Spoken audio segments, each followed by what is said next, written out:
Mana bugun muhtaram yurtdoshimiz tomonidan ustoz va murabbiylar kuniga bag'ishlangan juda chiroyli video selektor o'tkazildi. Video selektordan juda ham yuqori kayfiyat bilan chiqdik, chunki ta'lim sohasida olib borilayotgan islohotlar haqida aynan alohida ta'kidlab aytib o'tildi. Jumladan shu oxirgi 8 yil ichida ta'lim sohasida olib borilayotgan yangiliklar, o'qituvchilarga, yoshlarga berilayotgan keng imkoniyatlar haqida batafsil aytib o'tildi va hududlardan kelgan, viloyatlardan kelgan ustoz murabbiylarning ham fikrlari inobatga olindi.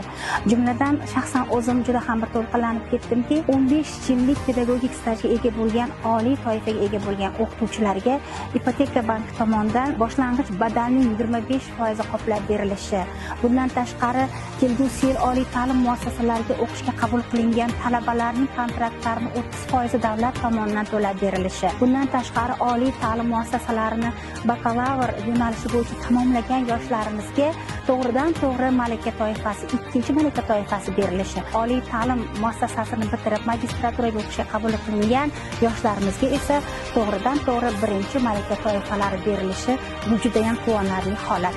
Shaxsan o'zim 27 yillik pedagogik ta'lim sohasidagi tajribaga ega bo'lgan ustozman. 13 yildan beri maktab rahbari lavozimida faoliyat ko'rsatib kelyapman. Mana shu jarayonda, mana shu yillar davomida bunday o'zgarishlar, bunday o'qituvchilarga bo'lgan keng imkoniyatlar, yoshlarga bo'lgan ilm, ta'lim bo'yicha nafaqat maktab yoki maktabgacha ta'lim, balki oliy ta'lim muassasalariga ham juda ham katta e'tiborlar qaratilayotganligi, oliy ta'limga, umuman olganda ta'lim sohasiga yo'naltirilayotgan mablag'larimizni oxirgi yillarda 6 karra ortganligini juda ham mamnuniyat bilan aytib o'tishim mumkin. Bundan tashqari yana maktab ta'lim tizimida o'quvchilarimiz endi 12 yillik ta'limni olib borishadi. 6 yoshligidan bolalarni maktabgacha ta'limga o'rgatamiz va undan so'ng 11 yillik ta'lim.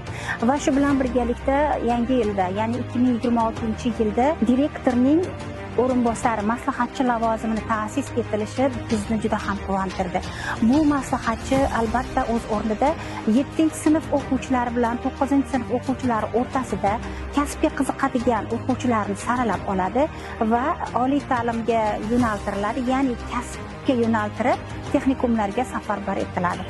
Va texnikumda o'qish istagini bildirgan, agar 10-sinf o'quvchisi ham o'z o'rnida texnikumda o'qishni istab qolsa, u o'z-o'zidan 10-sinfdan boshlab o'sha kasb-hunarga o'qib o'rgatilishi mumkin. Yoki texnikumda o'qib yurgan vaqtlarida maktabga qaytib, o'zini fikrini o'zgartirib qoladigan bo'lsa, u o'quvchilarimizni ham fikrlari inobatga olinadigan va maktabga yana qabul qilinib, ta'limni davom ettirishi mumkin bo'lishligi aytib o'tildi. Bugungi selektor yig'ilishida prezidentimiz tomonidan 2026-yilda ta'sis etiladigan yangi islohotlar barcha ustozlarni juda ham mamnun qildi deb bemalol ayta olaman.